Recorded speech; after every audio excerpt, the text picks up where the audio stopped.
സഹീർ, ഈ സരിന്റെ പ്രസംഗം നീ കണ്ടിട്ടുണ്ടോ? ഇന്നലെ ന്യൂസിലെല്ലാം വലിയ ചർച്ചയാണല്ലോ. കണ്ടിട്ടുണ്ടല്ലേ? അപ്പൊ അങ്ങനെയാണ് ഈ സരിൻ പറയുന്നതെന്ന് വെച്ച് കഴിഞ്ഞാല് ലീഗ് BJP-നെ വളർത്തുന്നു എന്നാണ് പറഞ്ഞത്. അപ്പൊ അങ്ങനെയാണെങ്കിൽ അങ്ങനെ പറഞ്ഞതിൽ CPM-ന് എന്തെങ്കിലും ഗുണം ചെയ്യുക ഈ പറഞ്ഞ കാര്യം? അല്ല അഖിലേ, ഇതിലൊരു പ്രധാനപ്പെട്ട ഒരു കാര്യം എന്ന് പറഞ്ഞാല് CPM അവരുടെ കേരള രാഷ്ട്രീയത്തിലെ 2026 തെരഞ്ഞെടുപ്പിന് ഒരുങ്ങിക്കൊണ്ട് ഉള്ള ഒരു മുന്നോട്ട് പോയിക്കൊണ്ടിരിക്കുകയാണ് ഇപ്പൊ. അതിനു വേണ്ടിയിട്ട് അവർ പ്രധാനമായും എതിരാളികളായി കാണുന്നത് മുസ്ലിം ലീഗിനെയാണ്, കോൺഗ്രസിനെ അല്ല. മുസ്ലിം ലീഗിനെ ആക്രമിക്കുന്നതിലൂടെ കഴിഞ്ഞ തവണ അവർക്ക് 2024 ലോക്സഭാ തെരഞ്ഞെടുപ്പിൽ നഷ്ടപ്പെട്ടു പോയ വോട്ടുകള് തിരികെ കൊണ്ടുവരാൻ വേണ്ടിയിട്ടുള്ള ശ്രമം നടന്നത്. അപ്പൊ അതിന്റെയൊക്കെ ഒരു ഭാഗമാണ് ഈ സരിന്റെ ഒക്കെ ഉള്ള ഒരു പ്രഭാഷണങ്ങൾ നമ്മൾ കാണുന്നത്. കഴിഞ്ഞ 2024 ശേഷം ഉള്ള CPM-ന്റെ ഒരു ലൈന് അങ്ങനെയാണ് പോയിക്കൊണ്ടിരിക്കുന്നത്. ഇത് കേരളത്തിലെ ആകമാനം BJP വളർത്തുന്നു എന്നൊക്കെ പറയുന്ന സ്റ്റേറ്റ്മെന്റ് കൊണ്ട് ഒരു ഭയം ഉണ്ടാക്കുക, മുസ്ലിം ലീഗിനെ പറഞ്ഞ് ഒരു ഭയം ഉണ്ടാക്കാനുള്ള ഒരു ശ്രമമാണ് CPM ഇവിടെ നടത്തിക്കൊണ്ട് നിൽക്കുന്നതാണ് ഞാനിപ്പം മനസ്സിലാക്കാൻ വേണ്ടി. മറ്റൊരു കാര്യം എന്ന് പറഞ്ഞു കഴിഞ്ഞാൽ ഈ SDPI-യും ജമാഅത്ത് ഇസ്ലാമൊക്കെ ലീഗിന്റെ പാർട്ട്ണർമാരാണോ? അങ്ങനെ ഒരു ചർച്ചയും കൂടി വരുന്നുണ്ട്. അല്ല, ആ ഒരു ചർച്ച പ്രധാനമായും ഉയർത്തിക്കൊണ്ടുവന്നത് CPM ആണ്. BJP പോലും അല്ല ഈ ഒരു ചർച്ച കൊണ്ടുവന്നത്. വളരെ അധികം നമുക്ക് കാണാൻ വേണ്ടി വളരെ രസകരമായും കൗതുകരമായും രാഷ്ട്രീയത്തിൽ കാണാൻ വേണ്ടി പറ്റും. ഇത്തരത്തിലൊരു ചർച്ച കേരളത്തിൽ കൊണ്ടുവന്നത് CPM ആണ്. ഈ മുസ്ലിം ലീഗിന്റെ സഖ്യകക്ഷികളായി ജമാഅത്ത് ഇസ്ലാമിയും SDPI-യും മാറിയെന്നൊക്കെ ഒരിക്കലും നമുക്ക് അങ്ങനെ പറയാൻ വേണ്ടി പറ്റില്ല. കാരണം മുസ്ലിം ലീഗിന് പ്രത്യേക നയങ്ങളുണ്ട്. ഇപ്പൊ 2019 ഈ അയോധ്യ വിധി ഉണ്ടല്ലോ സുപ്രീം കോടതിയുടെ. അപ്പൊ അയോധ്യ വിധിയെ തന്നെ രാമക്ഷേത്രം വരണമെന്ന സുപ്രീം കോടതി വിധിയെ അംഗീകരിച്ച രാഷ്ട്രീയ പാർട്ടിയാണ് മുസ്ലിം ലീഗ്. അപ്പൊ മുസ്ലിം ലീഗിന് ഈ ജമാഅത്ത് ഇസ്ലാമിയായിട്ടും SDPI-ആയിട്ടും ആശയപരമായി വ്യത്യസ്തമായ ഒരു പാർട്ടിയാണ് ഈ മുസ്ലിം ലീഗ്. പക്ഷെ ഇടക്കാലത്ത് ഈ ഇടതു മുന്നണിയിലോട്ട് ചേരാൻ വേണ്ടിയിട്ട് പിന്നെ മുസ്ലിം ലീഗ് ആയിട്ടുള്ള ഒരു ചർച്ച അങ്ങനത്തെ കാര്യങ്ങളൊക്കെ ഉണ്ടായിട്ടുണ്ടോ? അത് അങ്ങനെ ഉണ്ടെങ്കിൽ തന്നെ ഈ മുസ്ലിം ലീഗ് ഇടതു മുന്നണിയോട് ചേർന്ന് കഴിഞ്ഞാൽ ഈ ലീഗ് ഒരു വർഗീയ പാർട്ടി അല്ലാതാവും. അത് ഈ സോഷ്യൽ മീഡിയയിലൊക്കെ ആളുകള് ഈ ട്രോളുകൾ ചെയ്യുന്ന ആളുകളുണ്ടല്ലോ, രാഷ്ട്രീയ ട്രോൾ ഗ്രൂപ്പുകളിലൊക്കെ വരുന്ന ഒരു സാധനങ്ങളാണ് ഇത്. CPM-ന്റെ ഫാക്ടറിയിലൂടെ വന്നു കഴിഞ്ഞു കഴിഞ്ഞാൽ എല്ലാത്തിനെയും വൈറ്റ് വാഷ് അടിച്ച് വർഗീയമല്ലാതെ മാറ്റും എന്നൊക്കെ പറയുന്ന ഒരു സാധനം ഉണ്ട്. അല്ല, ഇതിൽ ഒരു പ്രധാനമായും മുസ്ലിം ലീഗ് ഉയർത്തുന്ന ഒരു കാര്യം അത് തന്നെയാണ്. 2 വർഷം മുമ്പ് EP ജയരാജൻ മുസ്ലിം ലീഗിനെ, കോൺഗ്രസിനെ തള്ളിപ്പറഞ്ഞു കഴിഞ്ഞാൽ മുസ്ലിം ലീഗിനെ ഇടതു മുന്നണിയിലേക്ക് സ്വാഗതം ചെയ്യുന്നു എന്ന് പറയുന്ന സ്റ്റേറ്റ്മെന്റ് നടത്തിയിരുന്നു EP ജയരാജൻ. അതുപോലെ പല നേതാക്കന്മാർക്കും മുസ്ലിം ലീഗോട് ഉള്ള അഭിപ്രായത്തിന്റെ അകത്ത് 2 തലത്തിലാണ് CPM-ൽ നിലപാടുള്ളത്. ഒരു വിഭാഗം CPM നേതാക്കന്മാർ മുസ്ലിം ലീഗിനെ വർഗീയമായി ചിത്രീകരിക്കുമ്പോൾ ഈ വിജയരാഘവനെ പോലുള്ള CPM-ലെ നേതാക്കന്മാർ വർഗീയമായി ചിത്രീകരിക്കുമ്പോൾ മറ്റു ചില നേതാക്കന്മാർ മുസ്ലിം ലീഗുമായി സൗഹൃദം സ്ഥാപിക്കണം.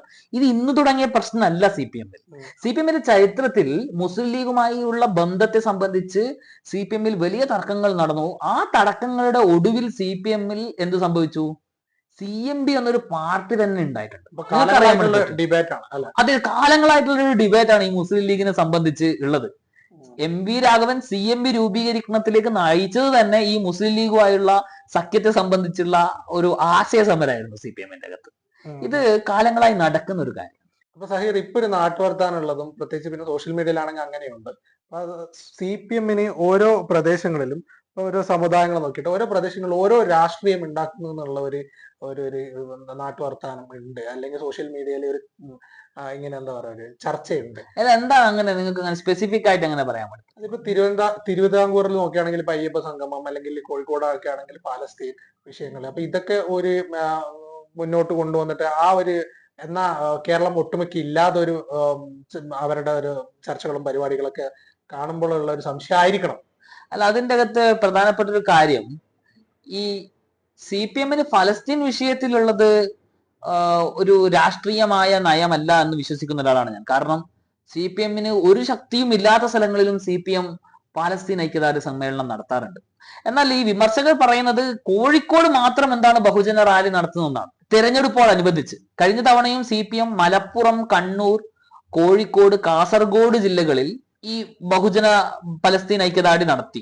ഈ ലോക്സഭാ തെരഞ്ഞെടുപ്പുമായി ബന്ധപ്പെട്ട് കൊല്ലം ജില്ലയിലാണ് തിരുവിതാംകൂറിൽ ആകെ നടത്തിയത്. അപ്പം ഈ ഒരു ചർച്ച കേരള സമൂഹത്തിൽ നേരത്തെ ഉള്ള ചർച്ചയാണ്. അതോടൊപ്പം ഇപ്പൊ അയ്യപ്പ സംഗമം നടത്തുന്നുണ്ട്. അയ്യപ്പ സംഗമത്തിന്റെ കാര്യം വളരെയധികം തമാശയാണ്. ഒരു കാലഘട്ടത്തിൽ കേരളത്തിന്റെ നവോത്ഥാന മുഖമായി രണ്ടാം നവോത്ഥാന വിപ്ലവം എന്നൊക്കെ പറഞ്ഞ് രണ്ടാം നവോത്ഥാന നായകനായിക്കൊണ്ടാണ് ഈ പിണറായി വിജയന്റെ നേതൃത്വത്തിൽ വനിതാ മതിൽ കേരളത്തിൽ കെട്ടിയത്. അതേ വനിതാ മതിൽ കെട്ടിയ ആളുകള് ഇപ്പൊ അയ്യപ്പ വിളക്കുമായിട്ട് നടക്കുമ്പോൾ ജനങ്ങൾ ചോദിക്കുന്ന ചോദ്യങ്ങളാണിത്. അവരെ കുറ്റം പറയാൻ വേണ്ടി പറ്റില്ല നമുക്ക്. അല്ല, ഇതുപോലെയുള്ള വേറൊരു ടേം ആണ് CJP എന്ന് പറയുന്ന ഒരു സാധനം സോഷ്യൽ മീഡിയയിൽ നമ്മൾ കൂടുതൽ കാണുന്നത്. അപ്പൊ ഈ CJP എന്ന് പറയുന്ന ടേമിനെ പറ്റി സഹീറിന് എന്താണ് തോന്നുന്നത്? അത് തമാശ രൂപേണ ഒരു ട്രോളായിട്ട് പറയുന്നതാണോ, അല്ല ഇതില് അവരെന്തെങ്കിലും കാര്യം കണ്ടിട്ട് പറയുന്നതാണോ? ഇപ്പൊ ഇതാരാണ് ഇത് പറയുകയും ചെയ്യുന്നത് എന്നുള്ളത് കൂടി അതിന്റെ ഉത്തരം ചോദിക്കണം. അല്ലെ, നമുക്ക് ഈ CJP എന്നുള്ള ടേം ആദ്യം വന്നത് രാഹുൽ മാങ്കൂട്ടത്തിൽ ഉപതെരഞ്ഞെടുപ്പ് പാലക്കാട് മത്സരിക്കുമ്പോഴാണ്. ആദ്യമായി രാഹുൽ മാങ്കൂട്ടത്തിലാണെന്ന് തോന്നുന്നു ഈ ഒരു ടേം അവിടെ കോയിൻ ചെയ്തിട്ടുള്ളത്. കമ്മ്യൂണിസ്റ്റ് ജനതാ പാർട്ടി എന്നാണ് ആ ടേമിന്റെ പേര്. CPM-ഉം BJP-യും തമ്മിൽ കേരളത്തിൽ ഒരു അവിശുദ്ധമായ ഒരു ഡീൽ ഉണ്ട് എന്നാണ് ഇതിൽ കോൺഗ്രസ് ഉയർത്തുന്നത്. എന്നാൽ ഇതില് അവരുടെ ന്യായം എന്ന് പറയുന്നത് BJP എടുക്കുന്ന രാഷ്ട്രീയത്തെയാണ് CPM-ഉം എടുക്കുന്നത്. അപ്പം BJP ഏതാ CPM ഏതാണെന്ന് തിരിച്ചറിയാൻ വേണ്ടി പറ്റുന്നില്ല എന്നുള്ള രാഷ്ട്രീയ വിമർശനമാണ് ഈ CJP കോയിൻസിലൂടെ അവർ ഉന്നയിക്കുന്നത്. അപ്പം അത് നമുക്ക് പൂർണ്ണമായും അത്തരത്തിൽ CJP ആയി CPM മാറി എന്ന് അഭിപ്രായം നമുക്ക് പറയാൻ വേണ്ടി പറ്റില്ല. BJP പ്രത്യേകമായ ഒരു രാഷ്ട്രീയ പാർട്ടിയാണ്, CPM കേരളത്തിലെ പ്രത്യേകമായ ഒരു രാഷ്ട്രീയ പാർട്ടിയാണ്. എന്നാൽ CPM-ലെ നയവ്യതിയാനങ്ങളെ ചൂണ്ടിക്കാണിക്കാൻ വിമർശിക്കാൻ ആളുകൾ ഉന്നയിക്കുന്ന ഒരു ടേം ആയിട്ടാണ് ഈ CJP നമുക്ക് കാണാൻ വേണ്ടി പറ്റുന്നത്.